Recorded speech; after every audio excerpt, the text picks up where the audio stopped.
በመጨረሻም የወዲት ሻንጣዋን ይዛ ከቤት ተባረረች ማለት ነው።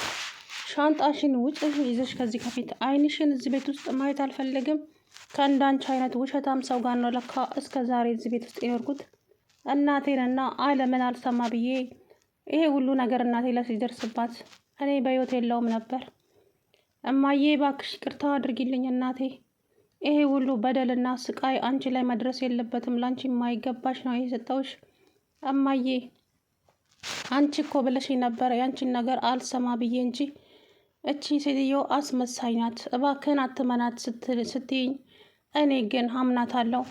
እናም ደግሞ ሆዷ ውስጥ ላለው ልጅ ያላረገዘችውን ልጅ አርግዣለሁ እያለች ስትጫወትብኝ ሁሉ ጊዜ እንደዚህ ስትጫወትብኝ ኖረች። እማዬ አንቺም ላይ እንዴት ሚስቴን ትናገራታለሽ እያልኩኝ በጣም ብዙ ጊዜ በተደጋጋሚ አስቀይሜሻለሁ እናቴ፣ ይቅርታ አድርጊልኝ እባክሽን እያለ እንግዲህ እናቱ ላይ ድፍት ብሎ ስቅስቅ ብሎ አለቀሰ ማለት ነው።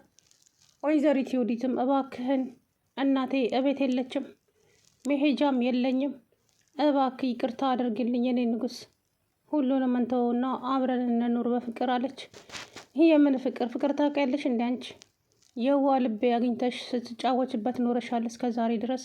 ከዚህ በኋላ እና ላንቺ ምን አይነት ልብ ነው ያለኝ? ምን አይነት እስኪ ንገሪኝ ዮዲት፣ እንዴት እንደዚህ ታደርጊያለሽ? በጣም ነው ያስከፋሽኝ፣ በጣም ነው ልቤን የሰበርሽው። አሁን ምንም መመልሽ ነገር የለም።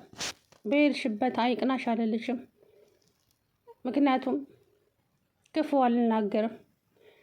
ፈጣሪ ራሱ ይከፍልሻል ስራሽን። ያደረግሽውን ነገር በሙሉ ፈጣሪ ይስጥሽ። ስለዚህ እናቴ ላይ ላደረግሽው፣ እኔ ላይ በተጫወትሽብኝ፣ ሳታረግዢ ያንተን ልጅ በወድክ ይዣለሁ ብለሽ ስትጫወትብኝ ኖረሽ። እኔም ደግሞ አመንኩሽ። አለም ለካ ያልገባትና ያልተመቻት ነገር ስላለ ነበረ ቪዲዮ ስትቀርጽሽ የነበረው። አንቺ ግን አይኔ ግንባር ይሁን ብለሽ ጋድሽ። እኔም አንቺን ተከትዬ አለምንና እማዬን አስከፋዋቸው። ግን ምን አይነት ጨካኝ ሴት ነሽ ዮዲት! እንዴት እንደዚህ ታደርጊያለሽ? ከእኔ ከሚስትህ አንድ ባዳ አንድ ተራ ሰራተኛና እችን እናትህን አምናሃት ነው ዝም በይ። ስለ እናቴ ክፉ ነገር ለመናገር ሞራል የለሽም አንቺ። እስከ ዛሬም አንቺን ተደርቤ እናቴን ስሰድባትና ስጮህባት ነበረ። ነገር ግን ያ የተሳሳተ ነበር። አንቺ ምን አይነት አስመሳይ ሴት ነሽ ዮዲት! እንዴት እንደዚህ ታደርጊያለሽ? ቆይ ለምን? ምን አጉድዬብሽ ነው? ምንስ በድዬሽ ነው? እናቴስ ምንድን ያደረገችሽ? እኛ እኮ ጥገኛ ነን። እናታችን ቤት ነው ተጠግተን ቁጭ ያልነው። የራሳችን የሆነ እንኳን ነገር የለንም። እና እናታችን ባስጠጋችን ይሄ ነው ውለታዋ? ይሄ ነው ምላሿ? እንደገና ደግሞ እናቴን እንደዛ ስታደርጊያት ይሁን ለልጄ ትዕግስት ይኖረኝ ብዬ ዝም አልኩኝ። ሁሉን ነገር ዋጥ አድርጌ ያላረገሽውን ልጅ ደግሞ አርግዣለሁ ብለሽ እንዴት እንደዚህ ታደርጊያለሽ ዮዲት? ውሸትሽ በዛ፣ በጣም በጣም ከምልሽ በላይ። አሁን ግን እዚህ ቤት ውስጥ አይደለም አይንሽን ድምፅሽን መስማት አልፈልግም። ከዚህ ቤት ውስጥ ውልቅ ብለሽ ውጪልኝ አላት። እንዴ የት ሄዳለሁ? የትም ሂጂ፣ ሰማይ ቤትም ግቢ ብትፈልጊ፣ ግን ከዚህ ቤት ውስጥ ውልቅ ብለሽ ሂጂ፣ አይንሽን አላይም ሂጂ አላት። እባክህን ይቅርታ አድርግልኝ። አሁን እኮ እኔ ማንም አይፈልገኝም። የራስሽ ጉዳይ፣ ቢጤዎችሽ ጋር ሂጂ፣ እኔ አይመለከተኝ ከዚህ በኋላ። እባክህ የኔ ንጉስ፣ እማዬ እባኮትን ይቅርታ አድርጉልኝና ወንድዬን ለመኑልኝ፣ እባኮትን እማዬ፣ እባኮትን ይቅርታ እያለች ዞር በይ አንቺ ደግሞ ይቅርታ። አንቺ የይቅርታ ልባለሽ እንዴ? አንቺ ሰውን ይቅርታ ትጠይቂያለሽ እንዴ? ይቅርታ መጠየቅ ትችያበታለሽ እንዴ? እስከ ዛሬ ድረስ ልጄ ላይ ስትጫወችበትና ስታስመስይ ይኖረሻል። ከዚህ በኋላ ደግሞ ምንም ነገር እኔ እንጃ። ለአንቺ ብዬ ብዙ ነገር አድርጌያለሁ።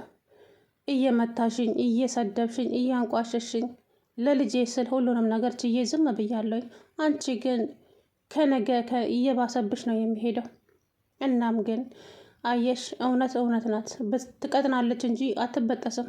ውሸት ደግሞ እንደዚሁ እንዳየሽው ተጋልጦ ይወጣል። ያላረገሽውን ልጅ አርግዣለሁ ብለሽ ልጄ ላይ ስትጫወች፣ እኔ እኮ አለም ነግራኛለች እማዬ፣ እጅ ሰው እርጉዝ አትመስለኝም፣ አውቃ እየተጫወተችበት ነው እንጂ ብላኛለች። አቺ አለም ታይቷት ነው መሰለኝ። ግን አንቺ ፈጣሪንም አትፈሪ፣ ሰውንም አታከብሪ። ግን ምን ጉድ ነሽ? ከፈጣሪ ጋር እኮ ራሱ ቃል ምልልስ ትመላለሻለሽ አንቺ ከነ እናትሽ ጭምር። እኔ ደግሞ የገረመኝ የእናትሽ ለነገሩ ሰው ያዘራውን ነው የሚያጭደው። አሁን እንግዲህ የዮዲትም እናት ታስራ እዛው ነው ታግታ ያለችው። አለምም ደግሞ ልቀቁኝ በቃ የምትፈልጉት ነገር እጃችሁ ላይ ነው። እኔ እኮ ምንም ላደርግላችሁ አልችልም። ስለዚህ ስልኩ ያለው አንተ ጋር ስለሆነ እኔ ወደ ቤት እንዲሄድ ፍቀድልኝ እባክህን። እንዴ አንቺ ከዚህ ከሄድሽማ ነገሩ ያበቃልታል። አንቺ ከዚህ ሄድሽ ማለት እኮ ለሰዎቹ ትናገራለች፣ ሰዎቹ ደግሞ ለፖሊስ ይናገራሉ። ያ ማለት እኛም እንያዛለን ማለት ነው። ስለዚህ አንቺ እዚሁ መቆየት አለብሽ ለጊዜው። ምንም ጉዳት አልደረሰብሽ፣ አራበሽ፣ አልጠማሽ፣ እዚሁ ቁጭ በይ ለትንሽ ቀን አላት ማለት ነው ጸጋዬ።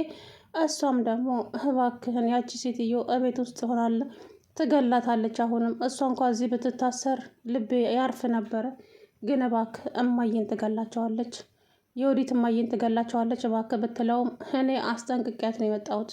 ከዚህ በኋላ አይደለም ክፉ ነገር ልታደርሽባቸው ይቅርና ቀና ብለሽ የምታያቸው ከሆነ እማዬ አንድም ነገር ሳይደብቁ ንገሩኝ ብያቸዋለሁ። ስለዚህ ለህይወቷም ስትል ምንም ነገር አታደርጋቸውም።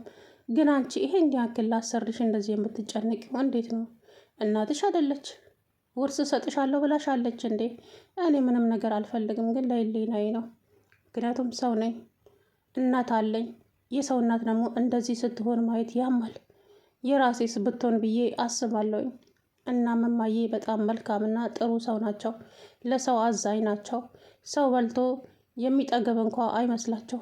እቺ ግን ከነናቷ የተረገመች ልጅ አይቻቸዋለሁ እኮ እቤታቸው እጄ ያችን ሰራተኛ ሶፋ ላይ አትቀመጭም፣ መሬት ላይ ቁጭ በይ፣ ወንበር ለብቻ ሻምጪና ወንበር ላይ ቁጭ በይ እያሉ ሲያሰቃዩት ነበረ። እኔም ደግሞ ነይ ቁጭ በይ ብዬ የወዲትንና እናቷን ወንበር ላይ አስቀምጬ ፀሐይን ወንበር ላይ አስቀመጥኳት ሶፋ ላይ። ከዛ ምን አደረጉስ እነሱ? ከዛም በነገር አፋችሁን ዘግታችሁ ቁጭ በሉ ብዬ ፀሐይን እንድትንከባከባት ነገርኳት። ለፀሐይ ሂጂ ውሃ አምጪ፣ ለፀሐይ ሂጂ እጅ ውሃ አምጪ እያልኩ ሳመላለሳትና ሳበሳጫት ነው የዋልኩት አላት ለአለ። ይገርማል። ጌታም ጌታ አለው ለካ። እኔ ግን እነሱ እኮ የሰው ፍጡር አይደሉም። እውነት ለመናገር ከሰው የተፈጠሩ ሰዎች አይደሉም። እናትና ልጅ አንድ አይነቶች ናቸው። እናቷ ናት ይሄ ሁሉ ጦስ ውስጥ የከተተቻት የወዲትን። ምክንያቱም ሴትየዋ መድኃኒቱን እየቀመመ ትሰጣታለች፣ እሷ ደግሞ እማዬ መድኃኒት ላይ ምግብ ላይ እያመጣች ትጨምራለች። ግን ያ ነገር ሁሌም አልተሳካላትም። አንድ ቀን እነሱ ቤት ሄደን እማዬ ለስላሳ ጠጥተው ወዲያው ፌንት ነቀሉ። እናትና ልጅ ክችን ውስጥ ቆሞ እየተመካከሩ ነበረ። ይሄ መድኃኒት በአንዴ የሚገል ነው ወይስ አለሳልሶ ነው የሚገለው ሲል ሰማው። ከዛም አይ በአንድ የሚገል ከሆነማ እኛም ችግር ውስጥ እንገባለን፣ ቀስ ብሎ ነው ግፊቷ ነው የገደላት እንድትባል ቀስ በቀስ ነው የሚገለው። እማዬ እኔ እኮ ቶሎ እንድትሞትልኝ ነው የምፈልገው፣ ለምን ቀስ በቀስ? ያ ሁሉ እንግዲህ የድምፅ ቅጂ የአለም ስልክ ውስጥ አለ። እንግዲህ አለምዬ አሁን ይህ ስልክ እንግዲህ እንዴት ነው የሚደረገው? የምትፈልጉትን ሜሞሪውን ውሰዱና ስልኩን ለእኔ ስጠኝ። ስልኩ ለእኔ ያስፈልገኛል፣ አሁንም ለወደፊትም። ሜሞሪ ስላለው ሁሉም ነገር ሜሞሪ ላይ ስላለ ሜሞሪውን ውሰደውና ለእኔ ግን ስልክ ይመልስልኝ እያለችው ነበር ጸጋዬን ማለት ነው። አርፈሽ ቁጭ በይ፣ ነገር አስነሳለሁ፣ አዋራ አስነሳለሁ ምትይ ከሆነ አንቺም ድጋሚ ትታሰሪያለሽ አላት አለምን።